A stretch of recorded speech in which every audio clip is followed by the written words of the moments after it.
people some EFK information, Jasmin.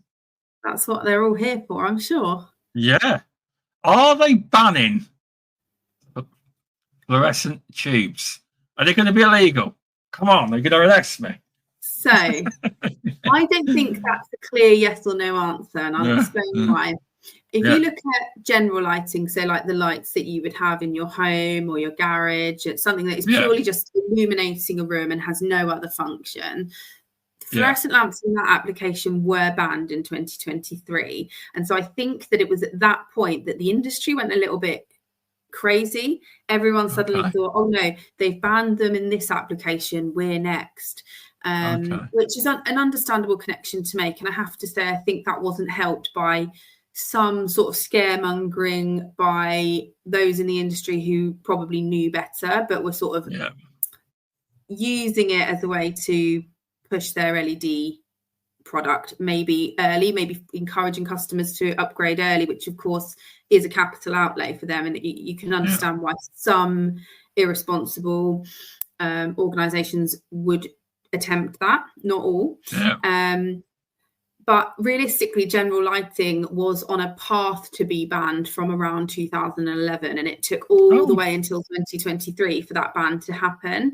And the reason being is that a ban generally does not take place until, if you imagine every single type of EFK that you can get, so not just the linear TA 18-inch, the common ones, but even like the obscure kind of more compact fluorescent ones, like the energy saver bulb looking ones. There's many different shapes and styles of fluorescent lamps, and you would need a retrofit LED solution for pretty much every single socket before that ban can take place, which is what happened in general lighting. It took from 2011 until 2023 for you to basically look at any socket in your home, regardless of whether it's a 6-foot lamp or an 18-inch lamp, and be able to find an LED alternative that fits into your socket without you having to buy a whole new fixture.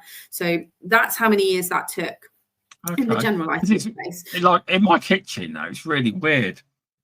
I've got an LED light thing, and like when it breaks, they come out and they take the entire thing out and replace it. I thought that's wasting more. What? I don't understand. You have to replace the whole thing. That's actually becoming the next thing in general lighting to be regulated on. So there's a big focus in the lighting industry on a circular economy, which would mean that. And you might have heard about it with washing machines and things as well, because there's quite a big push at the minute, even in washing machines and white goods, that if they break, you should be able to reasonably repair them and use the same housing rather than just send a whole washing machine to landfill or send a whole light fitting to landfill.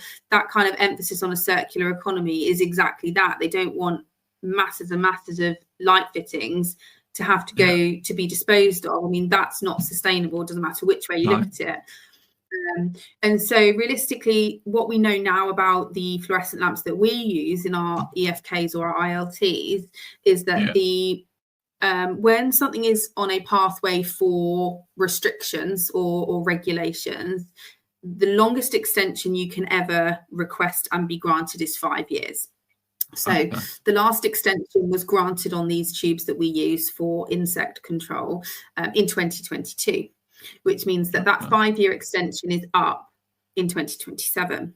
So a lot of people would take that to mean, oh my goodness, the lamps are being banned in 2027. And that is just simply not, we don't know yet. We don't know yet exactly what will happen. But based on what we know about how many retrofit lamps are available in market, how many traps are still in service that need to continue to be serviced. I mean, if you think a brand new trap that you buy today, maybe just a 2x15 watt, you don't want to have to bin that in less than 2 years' time because you can't get the lamps anymore, because that trap is going to go for years and years and years, and you bought it today, a brand new trap. So realistically, based on all of that information, the lighting industry widely believes and is extremely confident that we will see another 5-year extension, which would take us to more like 2032. Okay. Because that extension would start in 2027 when the current one lapses. Now, that's not necessarily to say that it will definitely be 5 years. They may look at where we're at and say, do you know what, we only need another 3 years actually, and that's enough time to get the retrofit space up and where it needs to be. But certainly what we do know is that they're not going to suddenly become unavailable within the next 2 years.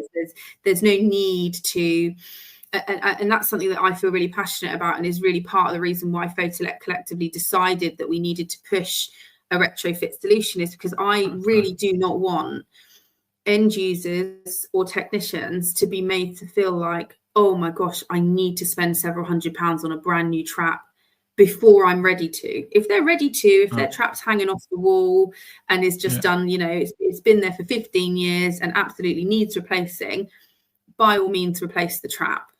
But what I don't like is the thought of someone having to upgrade early or feeling like they have to part with money early, because it's not just necessarily about the ethics surrounding, they've not really got their money's worth out of that fluorescent trap because they're binning it early. But it's also, for me, where's that going? That's going to landfill. That's being disposed of. We've got a serious sustainability issue on our hands as a planet.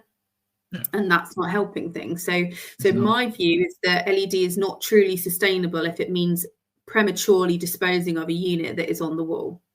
And I think most people live their lives like that anyway. I mean, like if you had a light fitting at home, which you could just buy a new replacement bulb for, whether it's an LED bulb or an old-fashioned bulb, you're going to do that. You're not going to say, do you know what, I'm going to go and buy a whole new light fitting and then get that wired in. And, it's common sense, isn't it?